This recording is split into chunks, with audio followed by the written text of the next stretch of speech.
Indian എമിഗ്രേഷനെല്ലാം നിൽക്കുന്നു. ഇവിടെ full time വേണം. ഇപ്പോൾ ആളില്ലാന്ന് തോന്നുന്നു.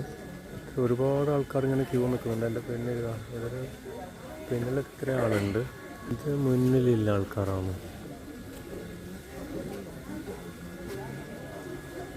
നേപ്പാൾ ഇമിഗ്രേഷൻ പെട്ടെന്ന് കഴിഞ്ഞിരുന്നു.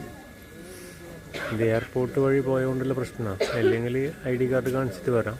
എന്നോട് ID ചോദിച്ചില്ല. ID കാണിക്കാൻ ഞാൻ കിടന്നത് ഇപ്പുറത്ത് വന്നതാണ്. പക്ഷേ നമ്മൾ പാസ്പോർട്ടിൽ എൻട്രി സീൽ ഉണ്ടെങ്കിൽ എക്സിറ്റ് സീലും വേണം. എന്നാലേ പാസ്പോർട്ടിന് വാല്യൂ ഉള്ളൂ. അല്ലെങ്കിൽ പിന്നീട് എന്തായാലും സീൽ വെക്കേണ്ടി വരും. 6 മാസം വരെ എന്തോ ടൈം ഉണ്ട് തോന്നുന്നു ഇവിടെ നമുക്ക് നിൽക്കാൻ വേണ്ടിയിട്ട്. രസിക്കുന്നു. ഇത് കഴിഞ്ഞിട്ടാണ് കാശി, ബനാറസ്, വാരണാസി, ഒരുപാട് പേരുണ്ട് അങ്ങനെ.